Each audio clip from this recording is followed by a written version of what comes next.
I think it's safe to say that change is on my agenda. Change for good. And I embrace that and I enjoy that change. I don't fear it. The invitations had been approved, the security plans completed, and Britain's most powerful guests were already preparing to arrive. Then Prince William opened the final guest list and saw two names the palace had assured him would not be there: Harry and Meghan. Within minutes, the future king made a decision no one expected. He cancelled the entire Royal Unity Gala, sacrificing months of planning, rather than allow one evening to become a stage for betrayal, spectacle, and humiliation. Before we go deeper into what this really means for the royal family, make sure to subscribe so you don't miss a single update. William did not shout. He stood in his office, turning each page with the focus of a man certain every detail was settled. The Royal Unity Gala was meant to become the monarchy's largest reconciliation gathering, bringing senior royals, dignitaries, charity leaders, military representatives, and crown supporters together. A gala is a formal ceremonial event designed to combine public duty with royal prestige. This one mattered because it had to prove the family could still stand together. Then the prince reached the final page. Harry's name appeared first. Meghan Markle's followed beneath it. William stopped moving. Confusion hardened into recognition as he compared the document with his approved version. Neither name had appeared before. Someone had inserted them during the final administrative review, after security clearances and seating arrangements were supposedly complete. The addition was no clerical change. It placed the future king in a public trap. Accept it and surrender control, or reject it and become the face of royal division. Catherine entered moments later and found her husband beside the desk, furious yet unnaturally calm. She asked what had happened. He turned the list toward her and said, someone inside the palace had tried to corner him publicly. She read both names, then looked back at him. She understood the danger. Removing Harry and Meghan would create scandal. Allowing them to attend without consent would reward deception. William removed his glasses and placed them beside the papers. He circled both names in black, pressed the intercom, and ordered the Lord Chamberlain's office to halt every preparation. The Lord Chamberlain's office is the household department responsible for coordinating royal ceremonies and events. An aide asked whether he meant cancelling only the Sussex invitations. No, William replied. Cancel the event. He drew one firm line through the gala's title and closed the folder. Catherine watched him in silence. This was not an impulsive outburst. It was a declaration. But canceling the evening was only the first blow, because behind those two names stood a family conflict that had never truly been resolved. To the palace, the guest list was a document. To William, Harry, Meghan, and Catherine, it was something far more dangerous. It carried years of wounded loyalty, public accusations, unanswered messages, and private moments that could never be reclaimed. The cancellation was not simply about protocol. It forced four people to confront what they had become to one another, and whether the idea of royal reconciliation had finally turned into a weapon rather than a promise. William understood exactly what the gala represented.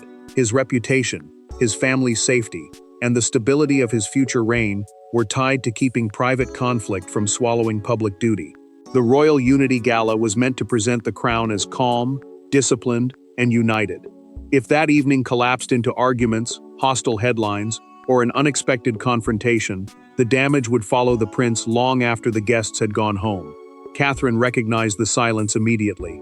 She had stood beside her husband through earlier family crises and knew that his calmest moments were often his most dangerous. The Princess of Wales, a title given to the wife of the heir to the throne, watched him hold the altered list without speaking. She feared the cancellation would protect the institution, but destroy what little remained between the brothers. William turned toward her and admitted that he still did not know whether Harry and Meghan had asked to attend. He pointed to the wording beside their names, guests of the sovereign. The phrase meant they had been entered under the authority of the reigning monarch rather than invited through the ordinary planning office. That detail gave the addition extraordinary weight. Removing them could be framed as defying the king himself. Across the Atlantic, Harry received an urgent call confirming that the event had been suspended. He listened without interrupting, then walked away before the official had finished explaining. The Duke of Sussex, a title traditionally granted to a senior royal, ended the call without saying goodbye. He stood in silence, wounded by the thought that his brother would rather cancel an entire evening than face him. Meghan reacted differently. She remained seated, her hands folded tightly, and asked when their names had been added. The Duchess wanted to know who had approved the change, whether William had been warned, and why no one had contacted them directly. She had expected resistance from the palace. She had not expected total destruction. Harry looked back at her, anger mixing with humiliation.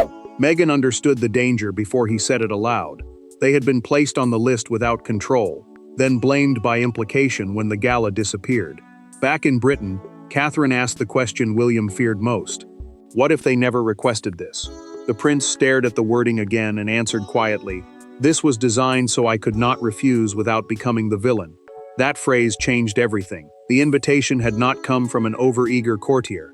It carried authority connected directly to King Charles. To understand why the guest list became a battlefield, the palace now had to revisit the private incident that made William swear the Sussexes would never again enter a royal event through the side door. Months before the gala was cancelled, the royal family gathered for a private memorial dinner at Clarence's house.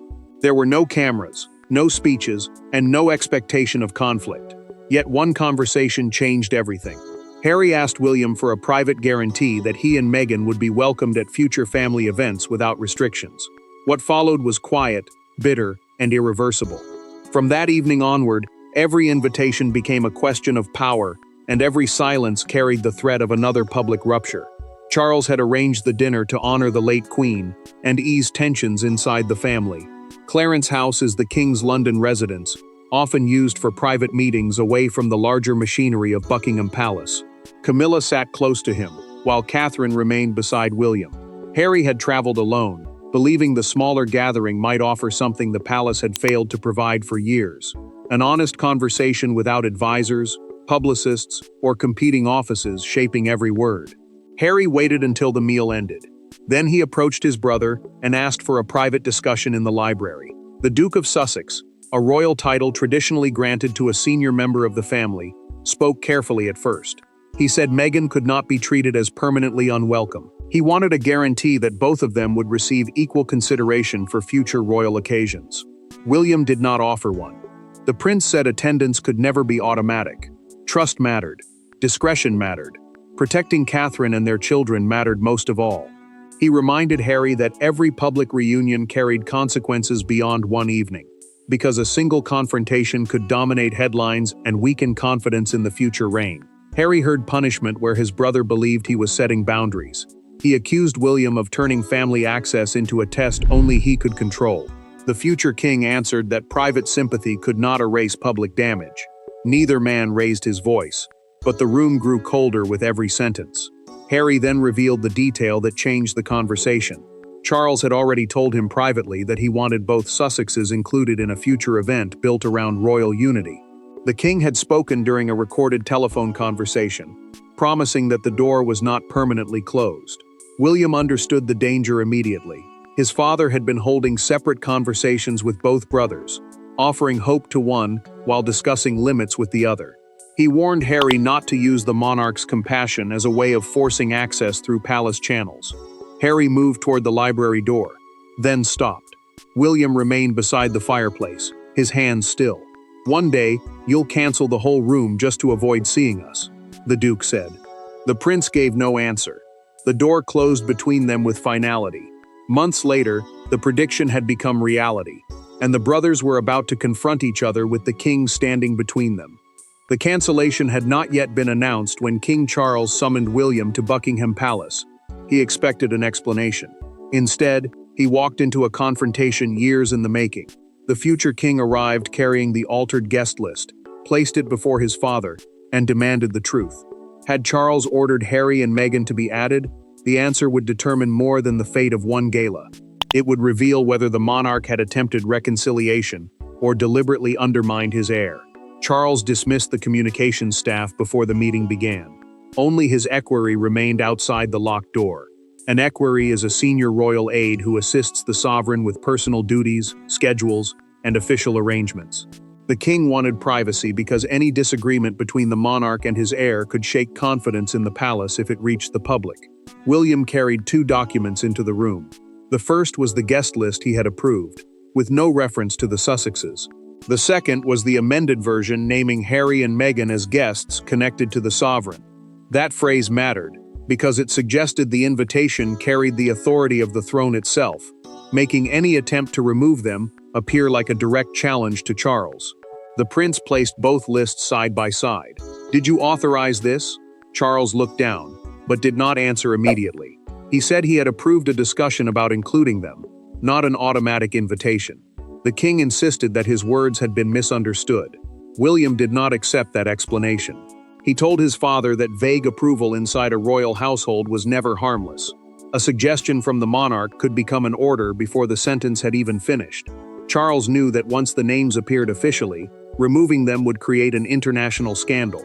The king admitted that he had privately told an aide he wanted to leave the door open. He had hoped the phrase would encourage another conversation between the brothers. Instead, it was treated as permission to add Harry and Meghan before William could object. Charles said he wanted one evening without division. He wanted the family gathered under one roof without accusations, interviews, or old wounds taking control. William pushed the amended list across the table. His father did not touch it. "Reconciliation cannot begin with deception," the prince said. "Someone changed this list because they knew I would refuse." Charles lowered his eyes. The silence answered more than words ever could. William asked who else had supported the invitation.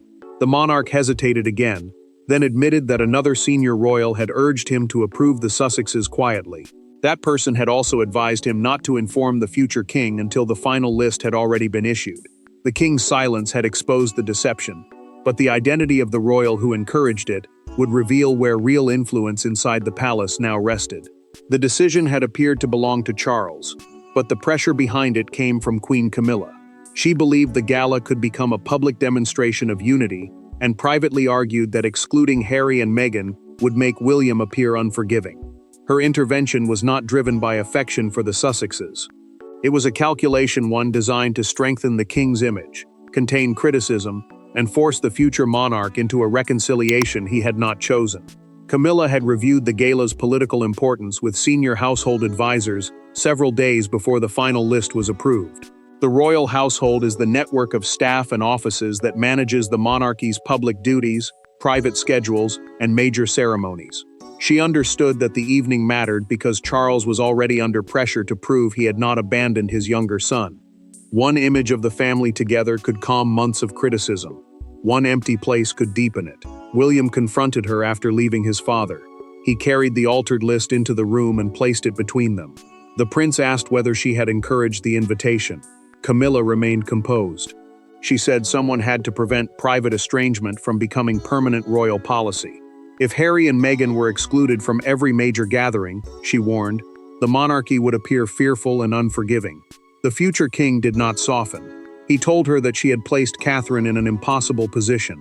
His wife would have been expected to smile, remain silent, and carry the emotional weight of a reunion she had never approved. Camilla had taken years of pain and reduced them to material for one evening of favorable headlines. Camilla slowly removed her reading glasses. For the first time, her confidence slipped. She admitted that she had encouraged Charles to authorize an open invitation. She denied ordering anyone to hide it from William. According to her documented account of the planning meeting, a senior private secretary had decided the prince should not be consulted until the guest list was final. A private secretary is a senior advisor who manages communication, decisions, and access around a royal household. William understood the danger at once. The king's wishes, the queen consort's influence, and the heir's authority were being interpreted by separate offices with separate loyalties. That meant no single person controlled the decision, yet every person could deny responsibility once it exploded. "You did not create unity," William said. "You created a trap." Camilla placed her glasses on the table and held his gaze. Then perhaps the trap was already there. The prince ordered a full review of every engagement connected to the same planning team. Until the chain of approval was identified, nothing would proceed automatically. One cancelled gala had become a wider institutional crisis. Before the palace could contain the damage, news reached the Sussexes, and Harry refused to remain silent. Harry did not learn the full truth from his father, his brother, or an official palace message. He learned it through a security liaison, who informed him that the Royal Unity Gala no longer existed. The humiliation was immediate. His name had been added, discovered, and rejected without a single direct conversation. When he finally reached Charles, the Duke was no longer asking whether he could attend. He wanted to know why his family had allowed him to become the reason an entire royal event disappeared. The damage spread quickly. Guests were contacted, security deployments were withdrawn, charity presentations were postponed, and foreign representatives received discreet explanations. A security liaison is the official responsible for coordinating protection arrangements and passing urgent operational information. That detail mattered because Harry was hearing about a family crisis through procedure, not through family. The palace called it a scheduling issue, but the sudden collapse of such a major event made that explanation impossible to believe. Harry called Charles directly. The king answered after a long delay, and the silence between them felt heavier than any accusation. The Duke asked one question: had William cancelled the gala because of him and Meghan? Charles hesitated before admitting that their inclusion had triggered the crisis. Harry lowered himself into a chair and pressed one hand against his forehead.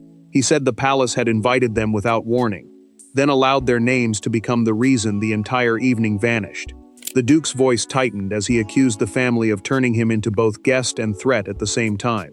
Charles tried to explain. He said he had wanted one evening without division, one chance to show that the family could still stand together. The monarch then revealed through the recorded telephone conversation that he had never personally sent the final invitation. He had only expressed a wish to leave the door open. Harry understood the truth at once.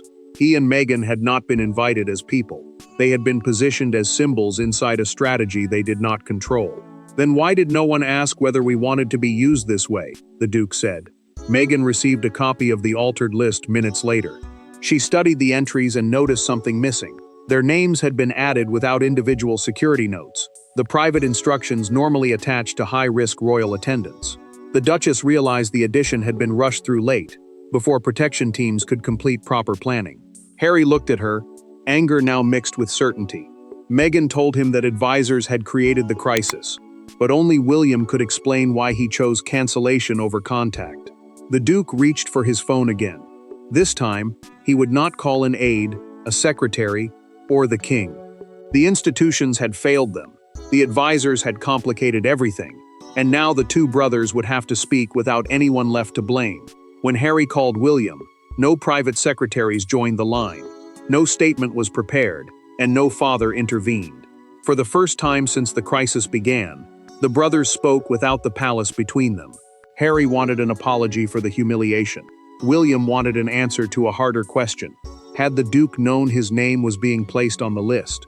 The conversation began with accusation, but beneath their anger lay something neither man could fully hide: the grief of brothers who no longer trusted each other's intentions. Harry asked the question without delay. Had William cancelled the Royal Unity Gala simply to stop him and Meghan from attending? The prince answered carefully. Their names had triggered the decision, but their existence was not the reason. The hidden alteration had made the event impossible. A private secretary is a senior advisor who handles royal decisions and communication, yet none joined the call. That mattered because every word now belonged entirely to the brothers. Harry rejected the distinction. Hundreds of guests had been told the gala disappeared the moment his name appeared. Charities had lost their stage, foreign representatives had changed plans, and the public would see only one brutal message: William would rather cancel everything than share a room with him. The Duke accused his brother of turning rejection into a spectacle. William did not deny the pain.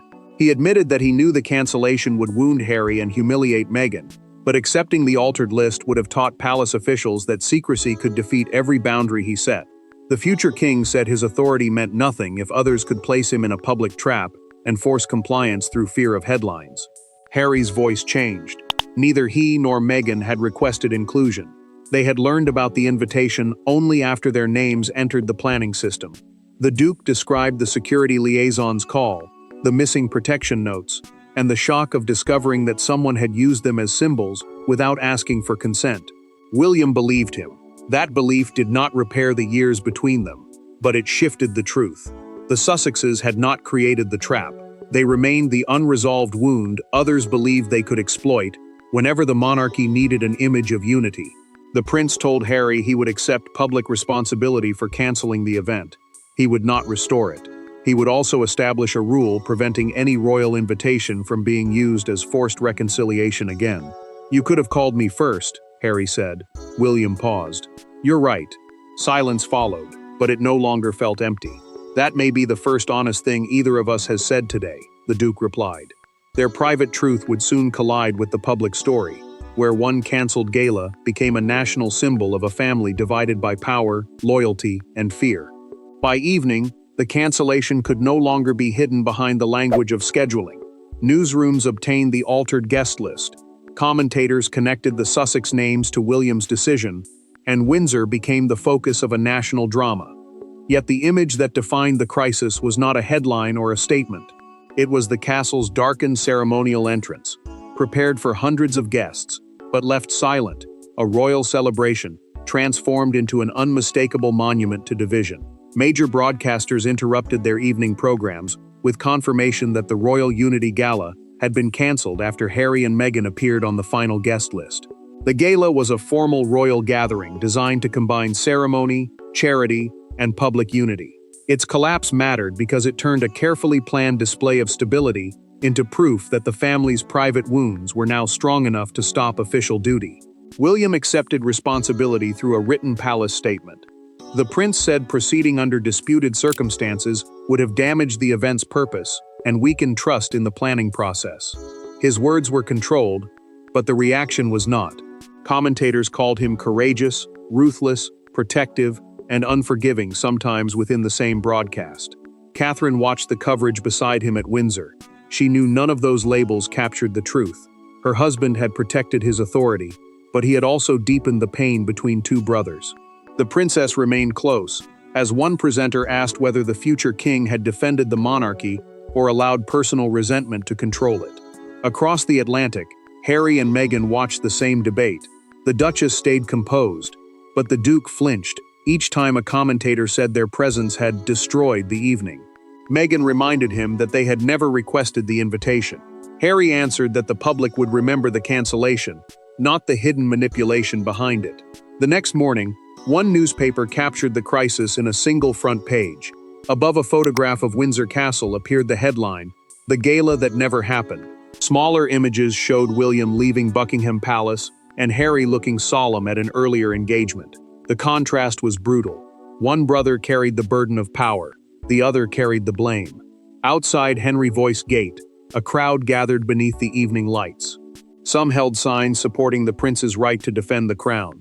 Others left flowers with handwritten messages asking the brothers to reconcile. A broadcaster continued speaking as the ceremonial lights were switched off one section at a time. Empty barriers remained in place for guests who would never arrive. Charles watched that moment in silence. The king finally understood that another performance of unity would solve nothing. Accountability had to begin inside the palace. With Britain watching the darkness outside Windsor, the royal family had one final task: decide what the cancellation would mean when the headlines faded. The Royal Unity Gala was never restored. The invitations were withdrawn, the charities received private apologies, and the palace accepted the embarrassment of an empty date in the royal calendar. Yet the cancellation achieved something the event itself could not.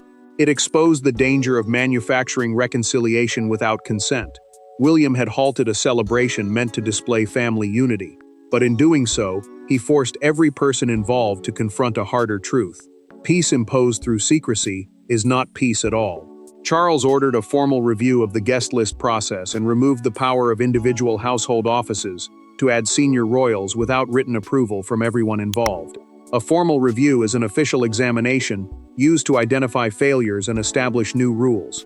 The king accepted that his private wish for reconciliation had been expressed without clear instructions, allowing others to turn hope into pressure. Camila also acknowledged her role through a documented account given to senior palace staff.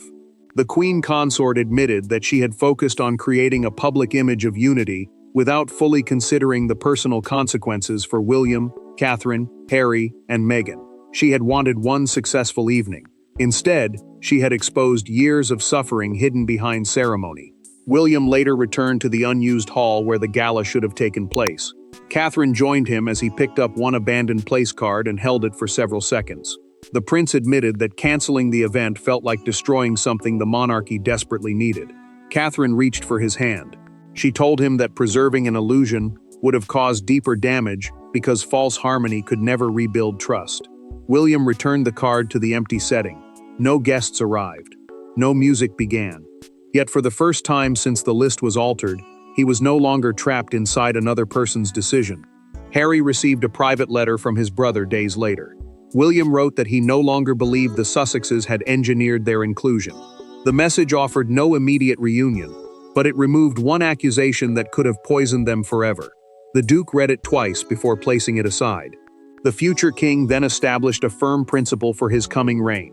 No family member would be invited, excluded, promoted, or used as a symbol without direct knowledge and consent. The gala had promised unity and delivered exposure instead.